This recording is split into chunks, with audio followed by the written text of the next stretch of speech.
સ્વામી દયાનંદ સરસ્વતીજીના 200 વર્ષ પૂર્ણ થતાં જન્મ શતાબ્દી મહોત્સવનું આયોજન થઈ રહ્યું છે ત્યારે આર્ય સમાજના આગેવાનોએ અબતક સાથે વાતચીત કરતા જણાવ્યું હતું કે આજના સાંપ્રત સમયમાં આર્ય સમાજનું મહત્વ અનેરું છે અને ઉત્થાનની સાથોસાથ બાળ વિકાસ માટે દયાનંદ સરસ્વતીજીએ ઘણો ભોગ આપ્યો છે। તેમના કાર્યોને ઉજાગર કરવા તેમના જન્મ શતાબ્દી વર્ષને હર્ષ ઉલ્લાસ ભેદ ઉજવવા માટે એક વિશેષ ત્રિદિવસીય કાર્યક્રમનું આયોજન ટંકારા મુકામે તારીખ 10, 11 અને 12ના રોજ કરવામાં આવ્યું છે। પ્રસંગે દેશના રાષ્ટ્રપતિ દ્રૌપદી મુર્મુ, રાજ્યના રાજ્યપાલ આચાર્ય દેવવ્રતજી સહિતના મહાનુભાવો રહેશે ઉપસ્થિત। આર્ય સમાજના દેવજીભાઈ પરસુંબિયાએ જણાવ્યું હતું કે 10 ફેબ્રુઆરીથી લઈ તારીખ 12 ફેબ્રુઆરી સુધી ખૂબ મોટું માનવ મેળામણ ઉમટાશે। વધુમાં તેઓએ જણાવ્યું હતું કે કાર્યક્રમને સફળ બનાવવા માટે આર્ય સમાજના દરેક ભાવિ ભક્તો તન મન ધનથી મહેનત કરી રહ્યા છે। એટલું જ નહીં, રાષ્ટ્રના દિગ્ગજ લોકો પણ આ 3 દિવસની મુલાકાતે ટંકારા ખાતે આવી પહોંચશે અને લોકોને દયાનંદ સરસ્વતીજીના પ્રસંગો અનુસંધાને માહિતગાર પણ કરશે। મારું નામ પરસુંબિયા દેવજીભાઈ અરજણભાઈ। સૌપ્રથમ તો મહર્ષિ દયાનંદ સરસ્વતીજી શા માટે આપણે એને યાદ કરવા જોઈએ, શા માટે એનો 200મો જન્મદિવસ આટલો ભવ્ય રીતે ઉજવવો જોઈએ એ સમજવું આપણા માટે પહેલાં જરૂરી છે। કારણ કે આ વિશ્વમાંથી જ્યારે આપણો ઈશ્વરીય જ્ઞાન વેદ લુપ્ત થઈ રહ્યું હતું ત્યારે એ વેદને ઈશ્વરીય જ્ઞાનને પુનઃસ્થાપિત કરવાનું સૌથી ભગીરથ કાર્ય મહર્ષિ દયાનંદ સિવાય કોઈએ પણ કર્યું નથી।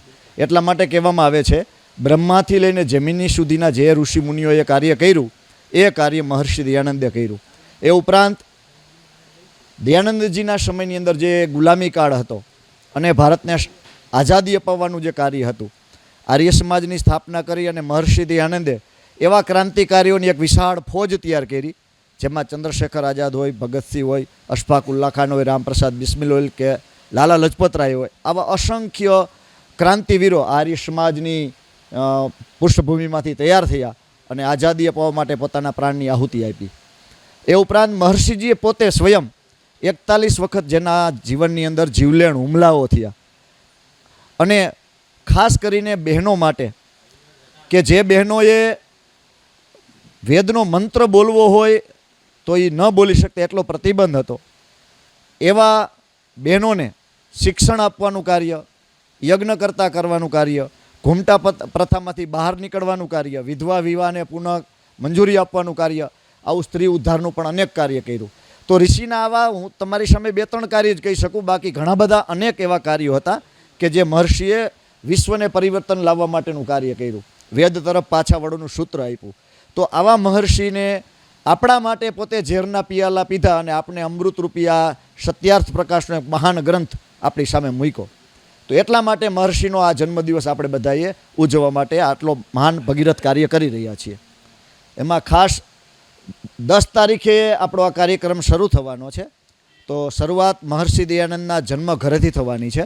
ત્યાં યજ્ઞ થશે, યજ્ઞ થયા બાદ ત્યાંથી શોભાયાત્રાના રૂપની અંદર આપણે આપણા કાર્યક્રમ સ્થળ એ પણ જણાવતા આનંદ થાય, કાર્યક્રમનું સ્થળ છે અને કરશનજીકા આંગણ એવું નામ આપવામાં આવ્યું છે, એ જગ્યાએ પહોંચશે અને ત્યાં આપણા ગુજરાતના મુખ્યમંત્રી શ્રી ભૂપેન્દ્રભાઈ પટેલની ઉપસ્થિતિમાં આ કાર્યક્રમનું ઉદ્ઘાટન સત્ર શરૂ થશે। અને ભૂપેન્દ્રભાઈ પટેલ આપણા 10 તારીખના મહેમાન છે। 11 તારીખે આપણા ભારત સરકારના ગૃહમંત્રી અમિતભાઈ શાહ અને આપણા કેન્દ્રીય મંત્રી રૂપાલા સાહેબ પણ ઉપસ્થિત રહેવાના છે। એની સાથે 12 તારીખે આપણા ભારતના રાષ્ટ્રપતિ શ્રીમતી દ્રૌપદી મુર્મુ એ આપણી વચ્ચે પણ ઉપસ્થિત રહેવાના છે અને આપણા ગુજરાતના રાજ્યપાલ 3 દિવસ આપણા વચ્ચે ઉપસ્થિત રહેવાના છે। તો આટલા વ્યક્તિઓ અત્યારે આપણા કાર્યક્રમની અંદર પધારી રહ્યા છે। અમારી સમિતિની અપેક્ષા એવી છે કે પ્રતિદિન 20 થી 25 હજાર માણસો આ કાર્યક્રમ સ્થળની મુલાકાત લેશે અને જે પણ અતિથિ મહેમાનો પધારવાના છે તેમના માટે સમિતિ વતી નિઃશુલ્ક ભોજનની વ્યવસ્થા અને નિઃશુલ્ક આવાસ વ્યવસ્થા પણ સમિતિ વતી ઉપલબ્ધ કરાવવામાં આવેલી છે। એ ઉપરાંત આ કાર્યક્રમની વિશેષતા આપણે જોઈએ તો આ કાર્યક્રમ સવારે 7 વાગ્યાથી શરૂ થાય અને રાતના 11, 11:30 વાગ્યા સુધી કન્ટિન્યુ અલગ અલગ ડોમની અંદર અલગ અલગ જગ્યાએ ચાલુ રહેવાના છે। એમાં વિશિષ્ટ મહાનુભાવોના પ્રવચનો થશે, વેદોના પ્રકાંડ વિદ્વાનો પણ પધારવાના છે। એની ઉપસ્થિતિની અંદર એવા ઘણા બધા પ્રવચનો, ભજનોપદેશકો હશે, સાંસ્કૃતિક કાર્યક્રમો, એમાંય ખાસ કરીને ભારતના અનેક રાજ્યોમાંથી ડીએવી સ્કૂલોના વિદ્યાર્થીઓ અનેક સંખ્યામાં પધારવાના છે અને એના નાટકો પણ રજૂ થવાના છે. એ ઉપરાંત ટંકારાના સ્થાનિક બાળકો પણ નાના મોટા કાર્યક્રમો કરવાના છે, વ્યાયામ પ્રદર્શનો થવાના છે, વિશાળ યજ્ઞશાળા બનાવવામાં આવી છે. તો ત્યાં અલગ અલગ પ્રકારની ઘણી બધી પ્રવૃત્તિઓ, પુસ્તકોના સ્ટોલ પણ એટલા બધા લાગવાના છે. તો આવી ઘણી બધી ઇવેન્ટ્સો આ કાર્યક્રમોની અંદર ગોઠવવામાં આવેલી છે. આર્ય સમાજના મહેશભાઈ ભોરણિયાએ જણાવ્યું હતું કે અન્ય મહાનુભાવોએ સમાજના ઉત્થાન માટે કાર્ય કર્યા છે, તેનાથી વિશેષ દયાનંદ સરસ્વતીજીએ કર્યા છે. અનેક પડકાર હોવા છતાં પણ તેઓ તેમના નિત્ય પદ પરથી સહેજ પણ ડગ્યા નહીં અને તેઓએ સમાજને નવો રાહ પણ ચીંધ્યો છે. ત્યારે 200માં જન્મોત્સવ પ્રસંગનું આયોજન કરવામાં આવ્યું છે. આ કાર્યક્રમની તૈયારીઓને આખરી ઓપ પણ આપવામાં આવી રહી છે. મહર્ષિ દયાનંદ આર્ય સમાજ સંસ્થાના સ્થાપક તો હતા, પણ એ પહેલાં તમે જુઓ તો 1857નો જે વિપ્લવ હતો આપણો, એ વિપ્લવ નિષ્ફળ ગયા પછી જે ભારતની અંદર ચેતના જે આવી, એમાં 85% જે સ્વતંત્ર વીરો છે એના કોઈપણના જીવન આપ વાંચો તો એની અંદર લખ્યા છે કે મારું પ્રેરણા સ્ત્રોત મહર્ષિ દયાનંદ છે. ગૌરક્ષા સમિતિ આખા ભારતમાં પણ મહર્ષિ દયાનંદે સર્વપ્રથમ બનાવી. એ સિવાય અનેક પ્રકારની જે અંધશ્રદ્ધાઓ છે કે જેની અંદર માણસોની ખુવારી થાય છે, એવી બધી અંધશ્રદ્ધાઓમાં વેદમાં ક્યાંય નથી એવું સ્પષ્ટપણે એને કીધું. યુવાનોને સાચો રસ્તો બતાવ્યો, ધર્મ સાચો શું છે અને વેદ તરફ પાછો વળવાનું સૂત્ર આખા ભારતમાં ફરીથી જાગતું કરી અને સનાતન ધર્મને સ્થાપવામાં ફરીથી ભારતમાં જો કોઈનો સૌથી મોટો ફાળો હોય તો એ આપણા મહર્ષિ દયાનંદનો છે. આ જે કાર્યક્રમ થવા જઈ રહ્યો છે એમાં લગભગ વિદેશના લગભગ દેશોમાંથી લોકો અહીં આવવાના છે. ભારતભરના દરેક પ્રાંતોમાંથી જે બાળકો છે એ પોતાના સાંસ્કૃતિક કાર્યક્રમો તૈયાર કરીને આવવાના છે, એ પણ અહીંયા ભજવાના છે. બીજું આપ જાણો છો કે નરેન્દ્ર મોદીજી વડાપ્રધાન અહીંયા વિડીયો કોન્ફરન્સથી જોડાવાના છે, રાષ્ટ્રપતિ પણ આવે છે, ધારાસભ્યો છે અહીંયા. એ સિવાય આપણા ગુજરાતના રાજ્યપાલ અમિત શાહજી અને મુખ્યમંત્રીજી જેવા વિવિધ રાજકીય અને ધાર્મિક સંતો ભારતભરના આ કાર્યક્રમમાં જોડાવાના છે. એનું માર્ગદર્શન અને સનાતન ધર્મ ઉપર આપણને પ્રેરક પ્રવચનો જોવા મળશે. આમ ગણો તો સાંપ્રત સમયની અંદર સૌથી મોટી જે બધી અંધશ્રદ્ધાઓ ચાલી રહી છે, બીજા નંબરની અંદર બાળકોને સાચું સનાતન ધર્મનું જ્ઞાન ન મળવાથી બાળકો ધર્મથી જુદા થઈ રહ્યા છે. બાળકની અંદર એ માનો સનાતન ધર્મની અંદર એવું કહેવામાં આવે છે કે ઋણ અને કણકણમાં ઈશ્વર રહેલો છે.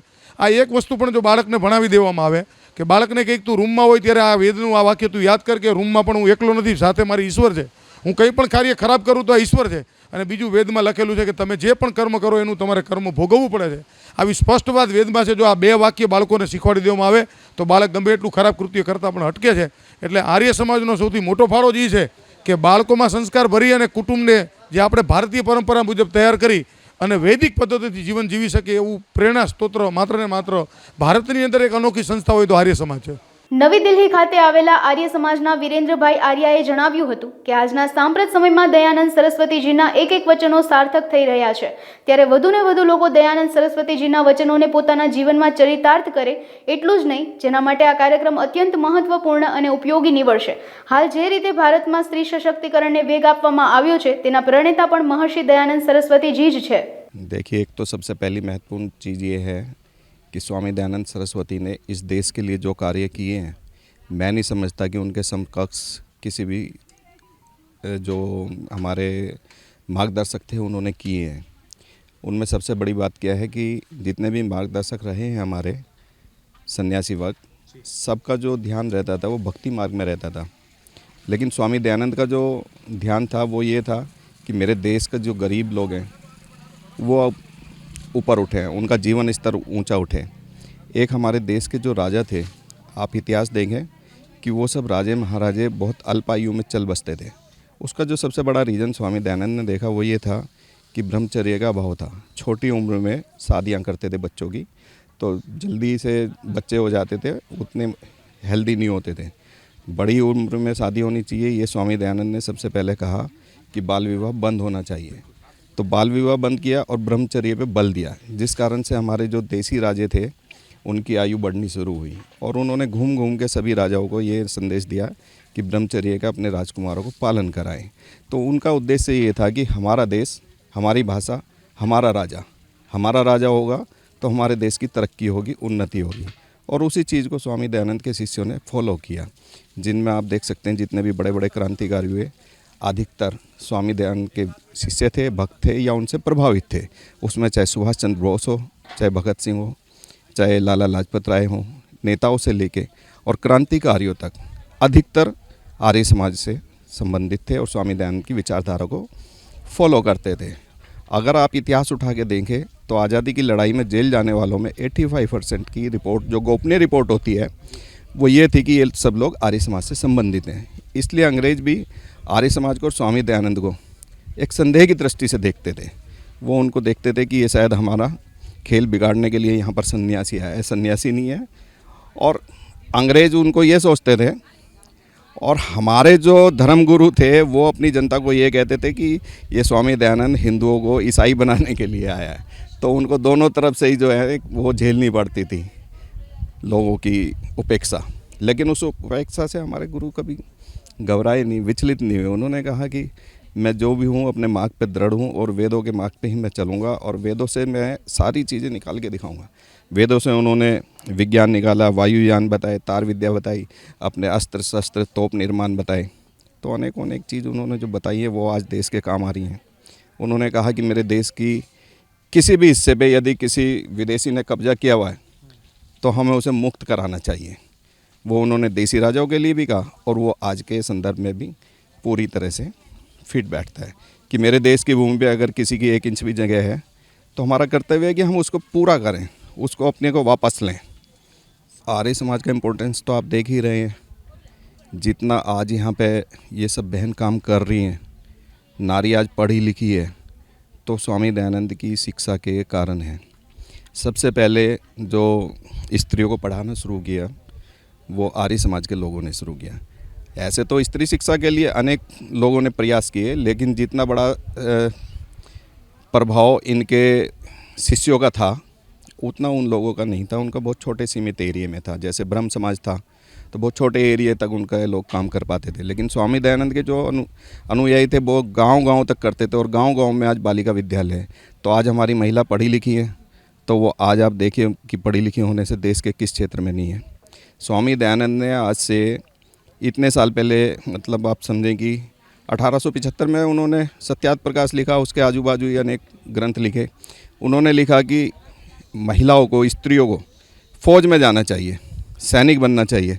तो आज की परिस्थिति में आप क्या समझते हैं कि हमारी महिला शक्ति फौज में पुरुषों से कुछ कम है? पायलट बन रही हैं, गाड़ियाँ चला रही हैं, तोपें चला रही हैं, और मुझे लगता है आने वाले समय में टैंक भी चलाएंगे हमारी नारी शक्ति।